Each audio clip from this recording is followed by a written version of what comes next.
Hello everybody, I'm DuckFaden07 and this is another zoo video. Okay, so this time we are trying the Abundant Harvests. So basically, this card says choose land or non-land and reveal cards from the top until you reveal a card of the chosen kind, and then you put that card into your hand. So it can be used to keep one landers with this deck. So you just keep one lander. Like if you have like two 1-drops, you can play your 1-drop, your Nakatal turn 1, then turn 2. Play your Abundant Harvest, grab your second land, then play Bolt, Ragavan, Hold, Denial, or whatever, or another Harvest. So it basically, I added this card to the deck, so I would reduce the number of mulligans this deck takes, and this card allows a lot of the one landers keep. The one lander hand, in my case, is definitely mulligan in this deck, because you can't function without at least 4 colors on turn 2. You can't play your cow as a 3/3, and without without 4 colors on turn 2, it's very hard to play. So the Abundant Harvest is here to reduce the number of mulligans the deck takes, but also it's just a 1 mana spell, so it doesn't slow us down that much, and to cast it, and you can reduce the number of lands you're playing. Some people are following my versions of 21 and 22 lands. In this case, I can easily go to 20 lands with 4 Abundant Harvests, because it makes finding your lands easy, but also reduces the flooding in the late game. So it was always considered a decent card with great potential. It was played much more in Legacy than in Modern, but I think this card could fit very good in this archetype and help us reduce the number of mulligans we take, because it is one of the largest problem deck faces, because you must have 2 perfect lands in your starting hand to be able to keep your hand. You can keep hand with basic and 1 shock in those colors. Ideally, you will keep 2 fetches in the starting hand, or a shock and fetch, or try on fetch. But a lot of games you just don't draw into those, and you're forced to mulligan. But with Abundant Harvest, situation is significantly different. You can keep an awkward 2-lander with a basic. You can keep a 1-lander. So a lot of different options. Okay, so on MTGO currently, uh, we are facing really a great number of decks playing Underworld Breach. Okay, so that's the reason why I changed my sideboard a bit. I'm back to 3 graveyard hate pieces. Okay, so Unlicensed Curse is there um, as a third graveyard hate piece, as I did in my original version. I'd rather play first curse than a third rest in peace. I almost never want to board in 3 resting pieces. Unlicensed Curse is very decent graveyard hate that also acts as a threat, which is significant in those prowess matchups, breach matchups. So you can use your graveyard hate to make their DRC 1/1.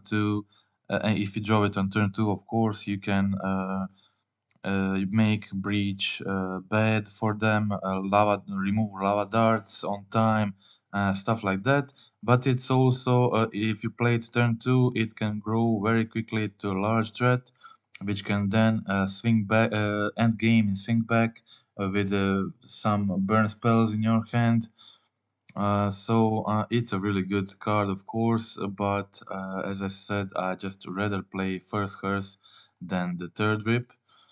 Rip is better, but I think overall, but I think first Hearse just beats the third Rip.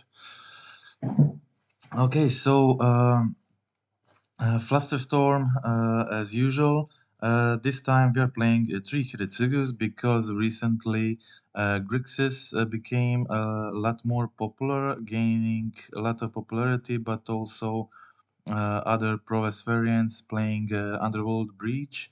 That's the reason why I am back. I put a third Hiritsugu in. It's usually just a hammer hate and scales hate, but it can also kill dead shadows, then DRCs, then remove their graveyard, make their breach uh, terrible. It was always great card for me uh, when I boarded in against the Yeskai breach, so that's the reason why I put third one in, because there's just a lot of breach decks at the moment. Okay, so that's the same reason why I went for 2 Cindervines on the sideboard. So basically, Cindervine said whenever opponent casts a non-creature spell, they get 1 damage. And there has been just a huge amount of decks playing incredible amount of non-creature cheap spells.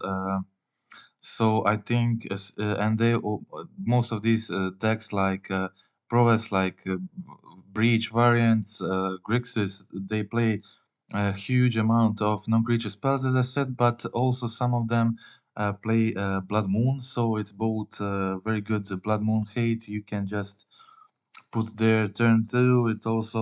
Um, it also drains your opponent a lot, and they will think twice about uh, will they play some cards or not? Will they take damage from Cindervines? Because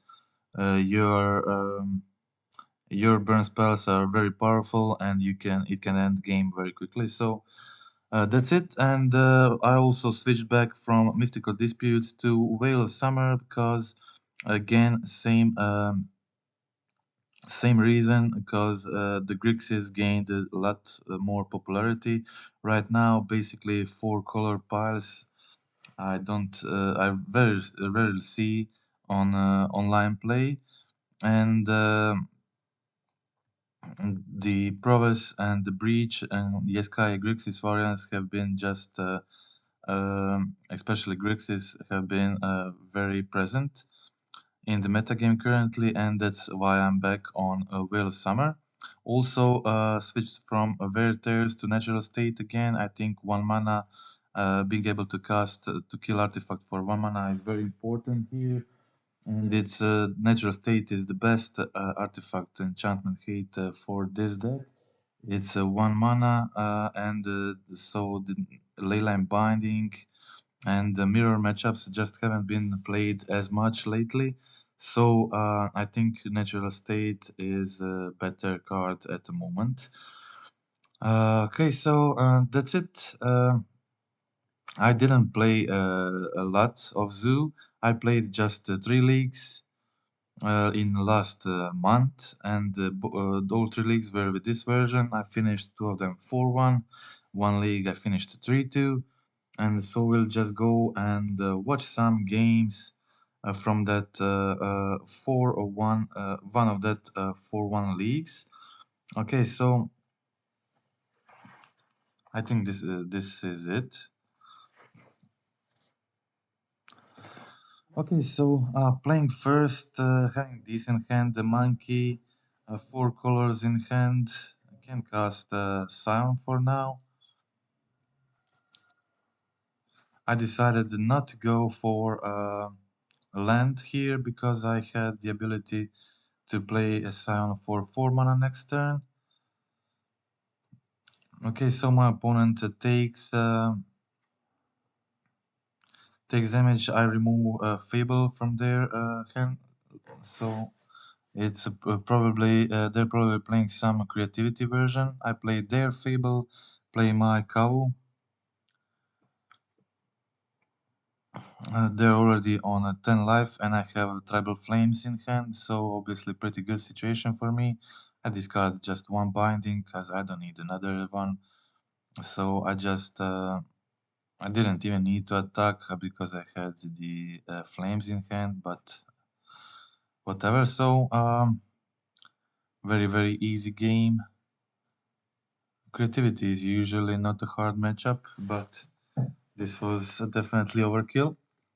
Okay, so quick game one.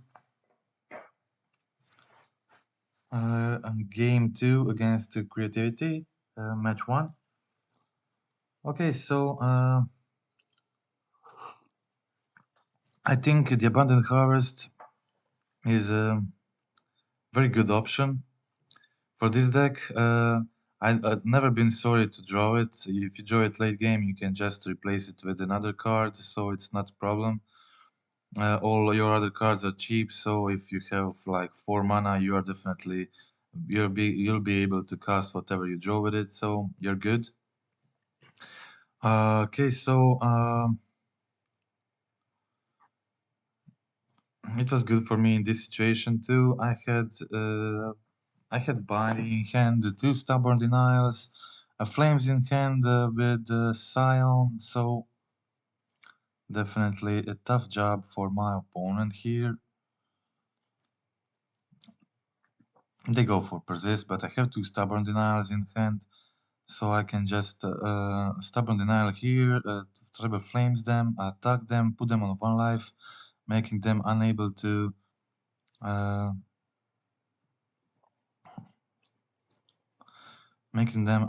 fetch, so they can go fetch into Dwarven Mine, and I just keep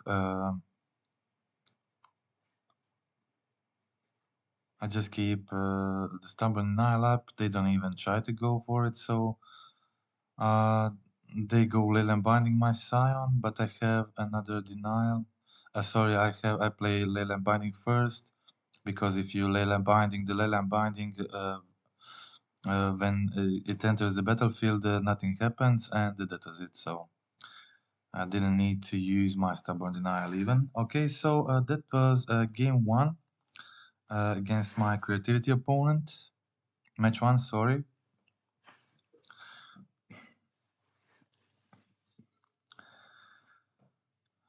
Okay, so match two. I think this was Yagmoth probably. So I just decided to go for the Bolt, but unfortunately they have Waller Roots and another Hierarch, so this wasn't a great. This wasn't very good for me, obviously.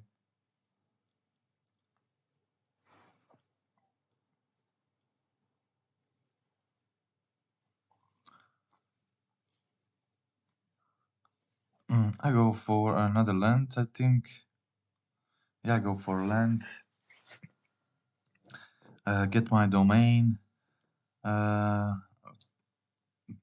Kill the grist.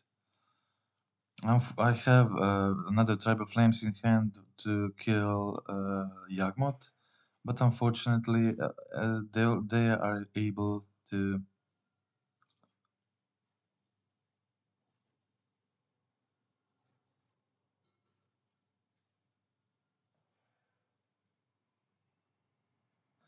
If I had another land,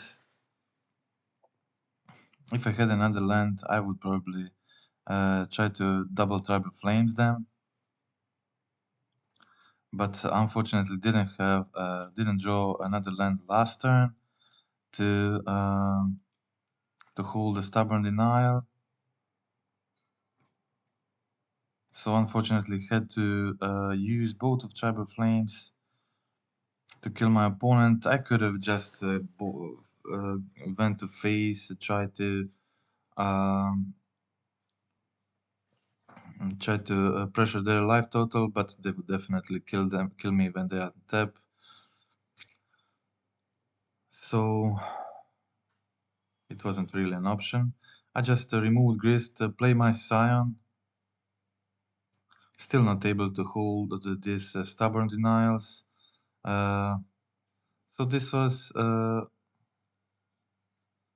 one of the options where Abundant Harvest wasn't that good because I had to play it to get the land, but and then I wasn't able to hold the denial. But if it wasn't for Harvest, I wouldn't even have a third land, so you can see it however you want. But my opponent also played 3 Yawgmoths this game, so it was very good draws for them. Okay, game 2, keeping this in hand. Nishoba Brawler, Rest in Peace, Binding, Bolt Flames, a lot of removal. Pretty good hand for this matchup. Also, it's decent to have one Stubborn Denial in the Yawgmoth matchup.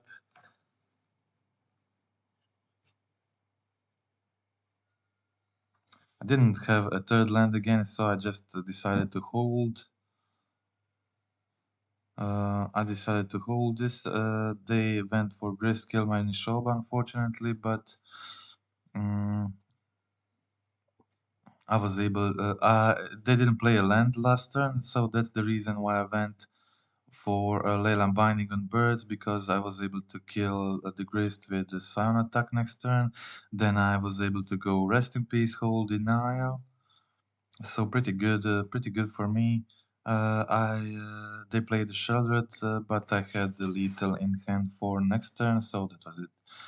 Okay, so quick win in game 2 in the match 2 against Yawgmoth opponent. Game 3.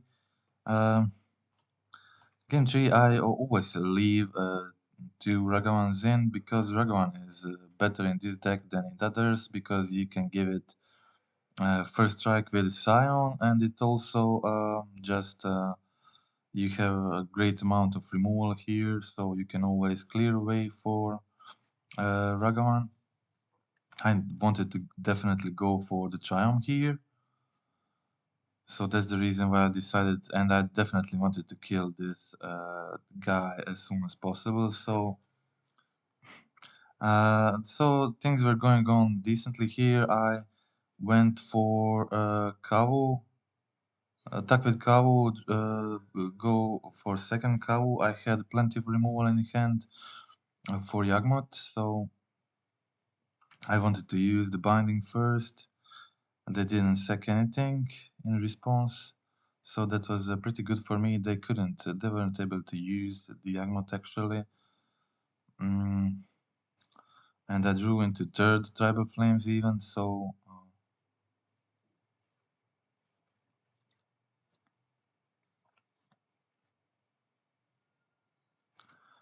I went for Tribal Flames.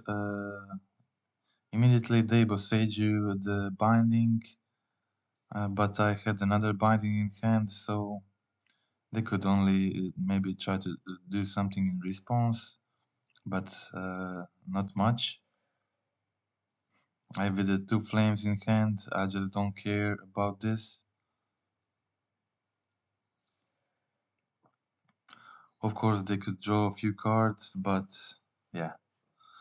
I have 2 draw abilities here with Kao, so that was it. Okay, so match 3. Unfortunately, I lost the last game to Yawgmoth opponent in a very close match. Okay, so match 3, playing first, kept a strange hand with 2 Nakattles and Tribal Flames. It can end up being very aggressive in a lot of situations. This was also, I think, the creativity opponent. So, as you already know, pretty good matchup for Zoo. So I just went another Nakatl attack, hold Bolt, and Tribal Flames next turn, plus Binding.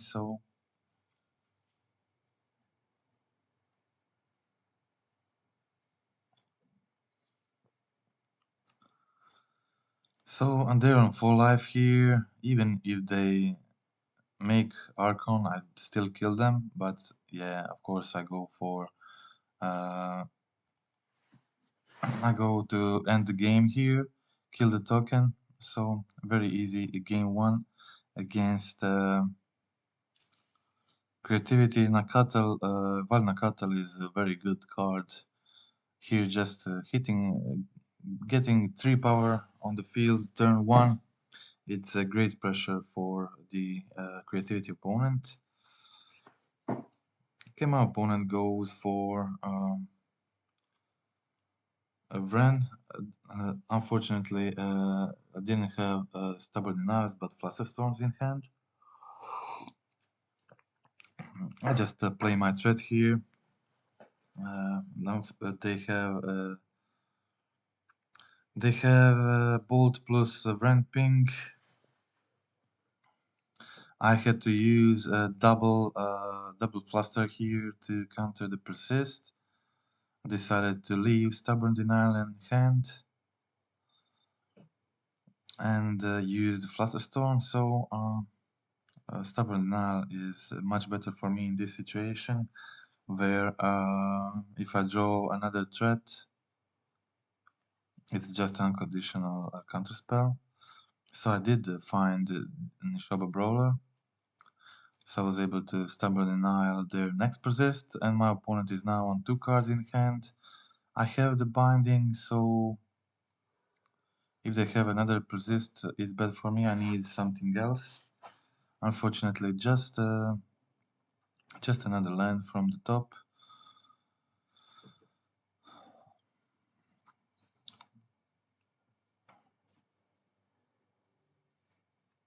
I think my opponent just went for a triple Archon here, so that was it.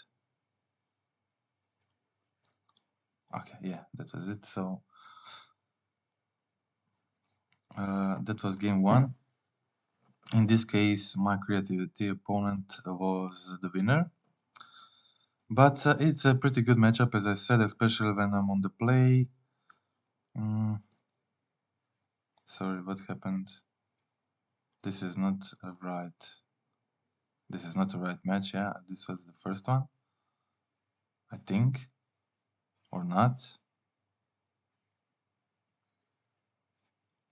Or maybe I'm showing wrong. Sorry. Okay. Okay, yeah, sorry. That was game 1 was with 2 Nakatos. This was a loss in game 2, and we are now watching game 3. So game 3 on the play, definitely much easier. Very good hand. 2 Nakatals, Ragavans. You saw what Nakatal can do.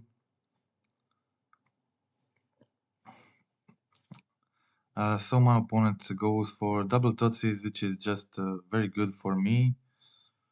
I just attack with. I just basically just played 2 Nakatals and that's it. Just play 2 Nakatals, attack 2 times with 2 Nakatals, and that was that ended the game. So okay.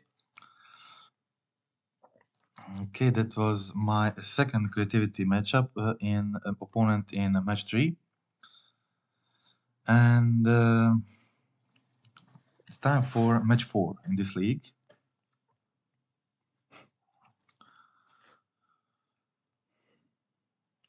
Okay, so I thought I was expecting Vren from my opponent, so that's the reason why I didn't play why I went for Triumph turn 1. That, and also just it's sometimes nice to have Triumph turn 1. So I decided to go for try to hit my opponent with Dragavan. That was fine. I had the Cow in hand to play for next turn. Obviously, my opponent wasn't on Creativity, and they weren't on. They were on Scapeshift, so they went for Bring to Light Verdict here. but that was kind of okay. I had binding to get back Ragavan. I had a draw Kawu in hand, so my opponent bounced Kawu, but still had Ragavan here.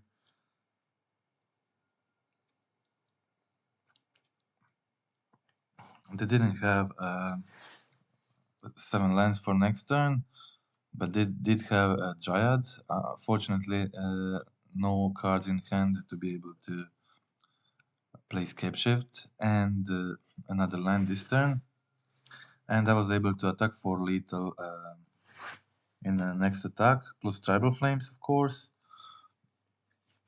So Scapeshift and Creativity are very good matchups for this deck.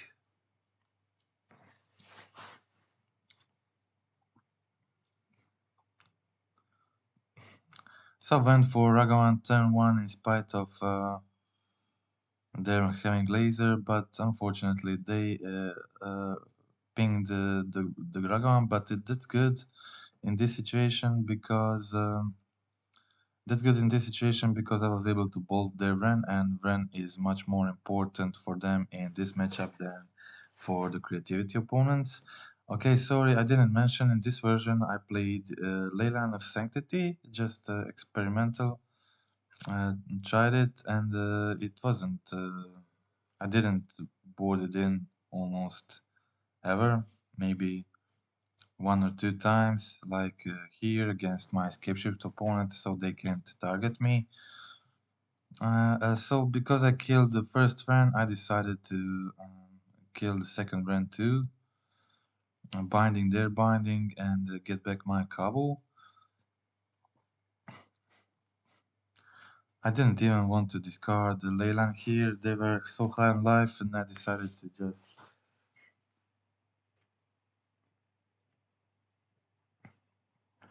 keep the Leyline if I can maybe play it next turn to make their Scapeshift useless.